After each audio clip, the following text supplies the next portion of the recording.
Sweden میں قرآن کریم کی جو اہانت ہوئی ہے اور حرمت قرآن کریم کو جس طرح پامال کیا گیا ہے نظر آتش کر کے،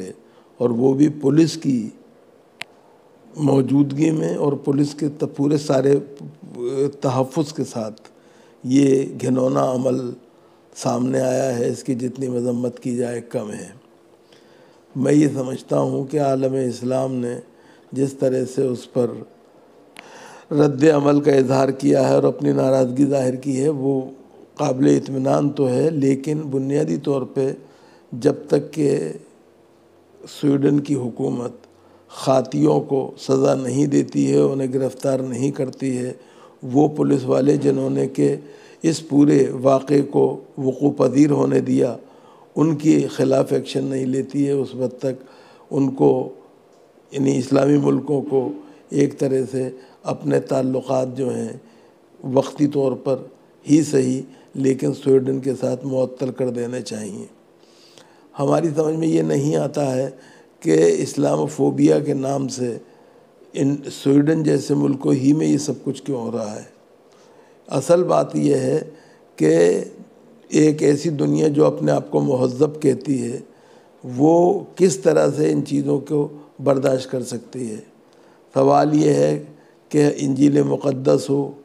توریت ہو، زبور ہو یا قرآن کریم، یہ تمام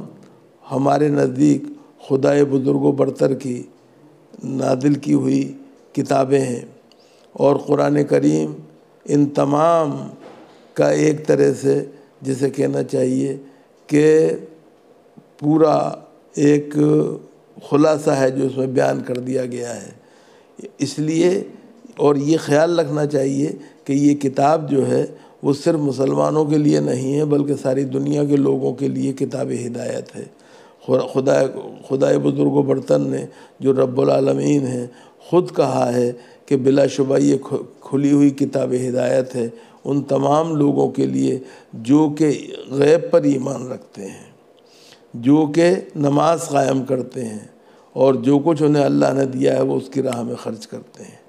تو پھر اس ایسی کتاب کے ساتھ یہ سلوک جو ہے وہ کس بات کی غماز ہے اور کس بات کا پتہ دیتا ہے، اس بات کو پہ غور کرنا چاہیے۔ ہم اس کی پرزور طریقے سے مذمت کرتے ہیں اور حکومت ہند سے بھی مطالبہ کرتے ہیں کہ وہ اس طرح کے دنیا میں کہیں بھی واقعات پیش آئیں، کسی بھی مذہبی کتاب کے ساتھ کسی بھی مذہبی شخصیت کے بارے میں ہوں، کہ ہمیں اس کا سخت نوٹس لینا چاہیے۔